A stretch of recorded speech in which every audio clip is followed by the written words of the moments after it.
good to see you. See you as well. And thank you for accommodating our request to go early.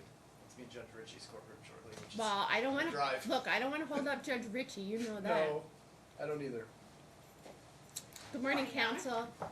Oh, let me change clothes. That's okay. No Whatever. wonder it was Look, dark in here. that's all right. Whatever it takes. I do that sometimes too. This is the matter of Ravello versus Sangalaza, D 18-572-482C and R 18-205-416R. The parties are present. Counsel, your appearances for the record. Good morning, Your Honor. Sean Lytle, 11640 on behalf of Nicholas Ravello, who's present. Pamela Lawson, bar number 5044, for Karen Sangalaza, who is present. Good morning. It looks as though everybody have a seat. This is on for return hearing from FMC, psychological evaluation and attorney's fees. It looks as though the parties attended mediation and came up with a partial parenting agreement. That is prepared. Counsel, are you ready to sign off on that agreement? We're ready to sign up on the partial agreement. I think the one issue is sort of when all this is going to start. Okay. And so there was some confusion following the last hearing, just to catch the court up. I tried to get us a telephonic appearance, and for whatever reason didn't happen, but there still has been no visitation, no contact at all in the last 2 months. My client, the day of the last hearing, which was I believe August 28th, called down and signed up for the baby care class. That class is a 6-week class, and it doesn't start like any week. Okay. Right? So he wasn't even able to start the class until the middle of October. Okay. He's halfway through the class now. Okay. But because of some holidays, then they take some breaks. So Okay. he's not going to be done with this class until the middle of December at Okay. this point. He's looking obviously to start visitation sooner than that. It had already been about 4 months since there had been any contact the last time we were here, and now it's 2 more months later. So that's the real big issue. And then the other problem is that at the last hearing we had talked about exchanges happening at the parties' respective homes. Okay. And apparently now the defendant doesn't want to agree to that and is insisting on all of these sort of extra safety features being put in place and exchanging like at the police department, which is, I don't think, warranted in this case. So we just need to make sure that that previous order in terms of the exchange location is correct, and then we'd really like to get this visitation started this week.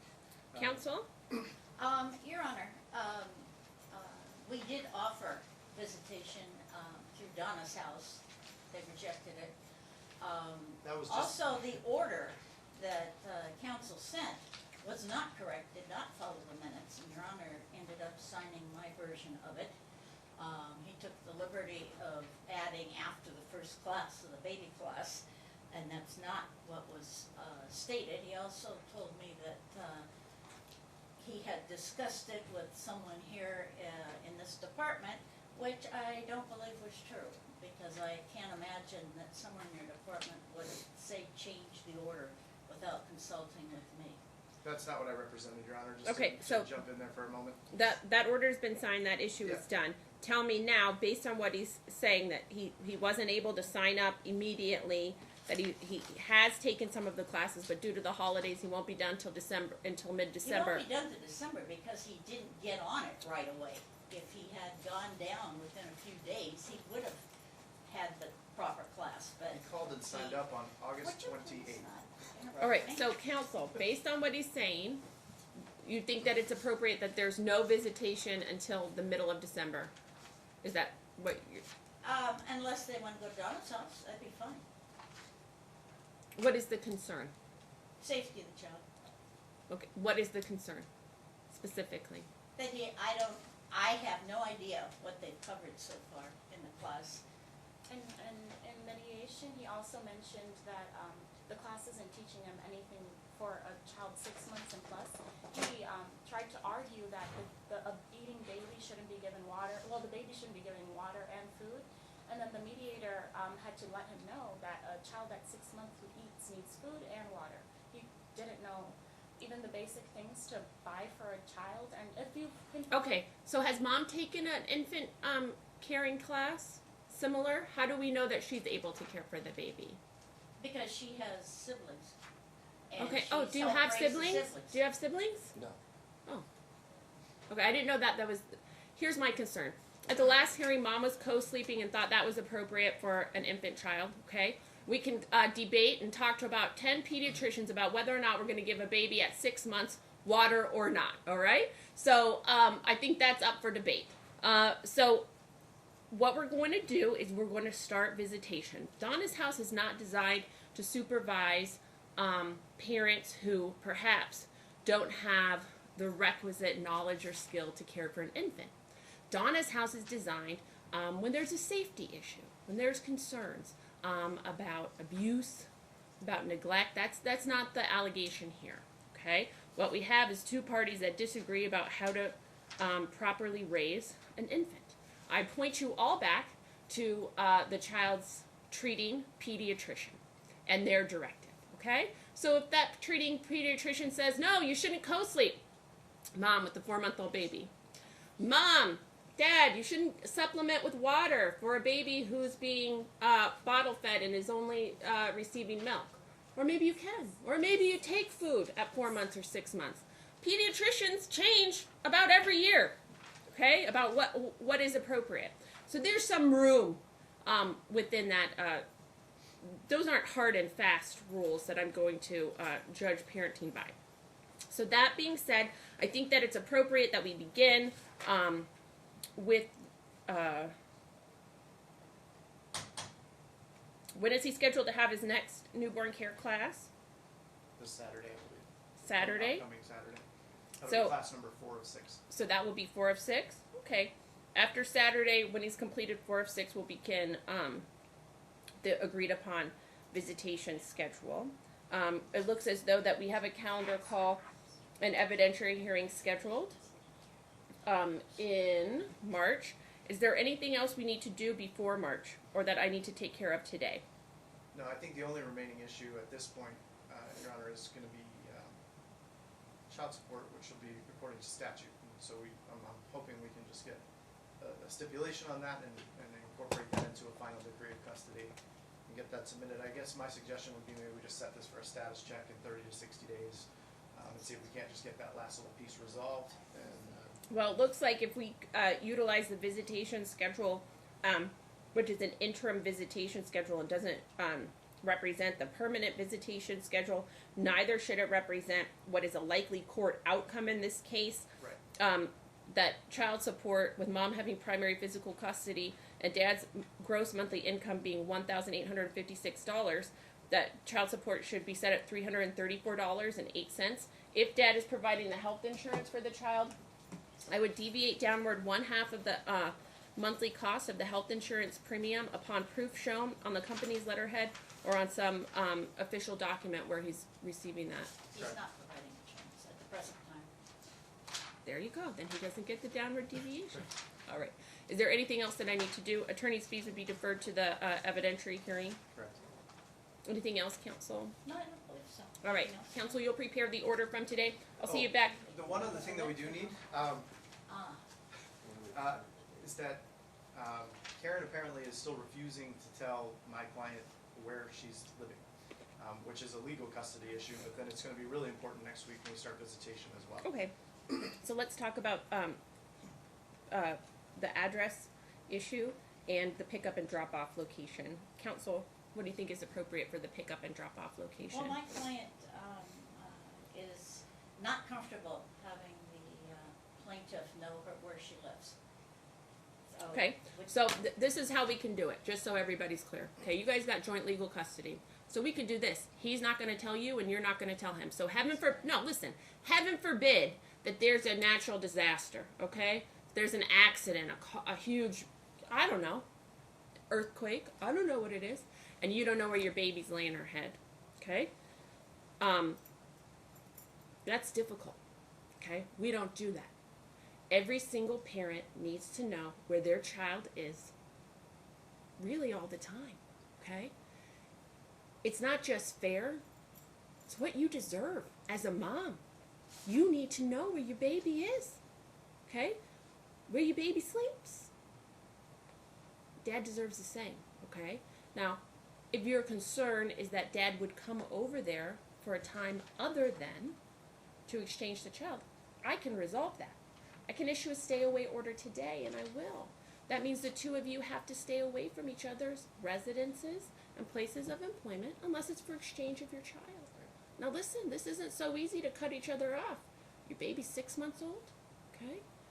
You're going to be together and have some relationship, albeit maybe a business relationship moving forward, the business of raising your child, okay? That means you don't ask each other, how are you? Did you have a good day? You ask each other, how's the baby? How did the baby sleep? Is the baby still teething? The business of raising a child requires that you incorporate and talk to each other in a civil manner. The way you would talk to a coworker or to a supervisor is the way that you'll speak to each other, and only about the business of Julian and nothing else, right? Okay, so we need to know where each other lives all the time. That's one of the basic rules of joint legal custody, just a fundamental tenet of our law moving forward. If either of you is to move within 48 hours, you have to notify the other one in writing, okay?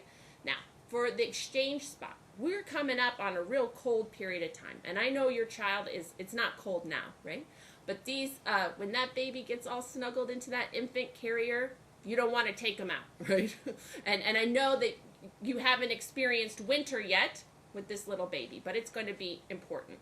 Are your concerns about your interaction with Dad at the pickup and drop off? And Yes. those, okay. She's agreeable with you issuing the order about the stay away other than. Well, that's great because I already issued it. So good thing you Oh, I agree didn't because I just realize already that did you it. did it. You Well, said yeah, you I could. did. I'm going to enter a stay away order today. That's how I did it. Good. So,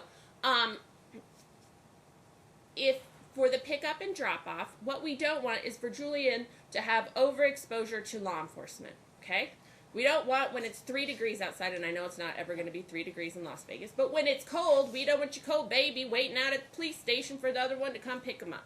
Okay?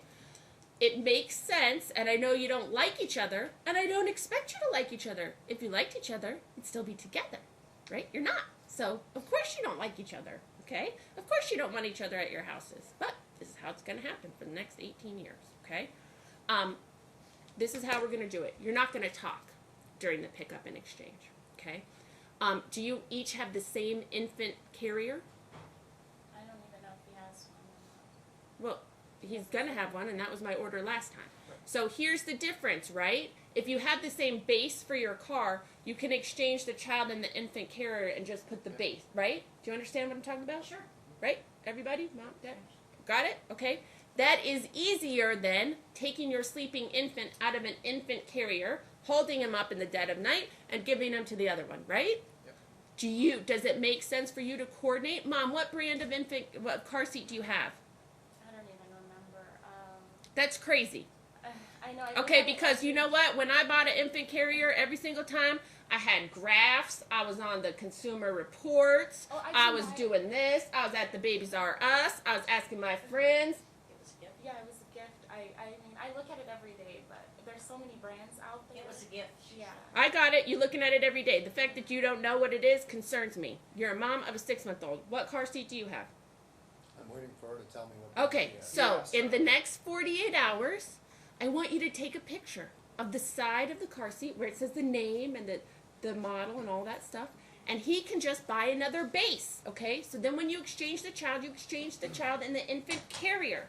Now, do you even have an infant carrier? Yes, I do. But the Or do you have the convertible car seat I have already? a convertible, and also. So you don't have an infant carrier. No, I have an infant car seat, and then the concern. Okay, is- well, let's stop. Do you have an infant carrier that you take out of your car and you can hold him like a bucket? Mhm. Okay, so you don't have a convertible car seat. You have an infant car seat. Mhm. Is that correct? Yes. So you're going to take a picture of it. You're going to send it to him. He's going to buy the base, and the carrier is going to go with your child back and forth. Soon, your child's going to be going to a convertible car seat, right? But that's probably not going to happen until after winter. Okay. So what was your other concern? Well, if exchanging. So can you explain that exchange of the car seat again? Okay. It is correct, right, that you have an infant carrier. The base stays in the car, and the seat comes out, and you can carry by the handle, right? So what's going to happen when he comes and picks up on the first Monday after December 1st, there'll be visitation 1 to 9. So the receiving party is going to pick up. That means Dad's going to come to your house at 1 p.m., okay? You are going to have the baby already in the car seat, okay, at 1 p.m., okay? When he rings the doorbell, or maybe he'll, if it's easier for you, he's going to text when he pulls up. You live in an apartment or a house? Apartment. Okay. Apartment house? Yeah, townhouse. Okay. So he's going to text you that he's there, okay? He's going to walk up to the door. He's going to ring the doorbell. If the baby's sleeping, maybe you guys need to just text each other, right? And then open the door and not ring the doorbell, not to wake the baby. You're going to hand him the carrier. He's going to take the carrier. You two aren't going to talk to each other. You're going to walk back to the car, put him in your car, and drive away. And then at 9 o'clock, you're going to pick up. Okay? Same way. And then my concern is like following that rule exactly, because you've made orders the last time we were here and he didn't follow those. I mean, he harassed me forever about a bunch of things, and I had to remind him the judge made this order. If you don't remember, buy a CD, because I know he doesn't. He Okay, has a hard time so following. listen. My order and what I say kind of goes, all right? That's it. Okay? That's all. I don't understand how this is complicated. Monday 1 to 9. Receiving party picks up. Don't speak to each other. Right. If there is something about the care and keeping of this child that you need to communicate, you're going to do it by text. So, Mom, that means if he's been a little fussy, he didn't go down for his morning nap, I think he might be teething, you text that to him. I didn't give him Motrin, or I gave him Motrin at this time, blah, blah, blah. When you check his fever, whatever, about the care and keeping of Julian, you guys are going to text to each other, okay? You are not going to say out loud to each other, okay? We're starting you on another path of communication. Before you communicated a different way, right? About feelings and how you liked each other or didn't like each other, about all these other things, right? Now we are on this path. It is business about Julian. So the communication style is going to be very different. This time of transition is going to, when you said, he was harassing me, I told him to buy a CD. No, okay. So that type of communication, that is the old kind of communication that you enjoyed. Now it is different. Would you speak to your coworker or your supervisor that way? No.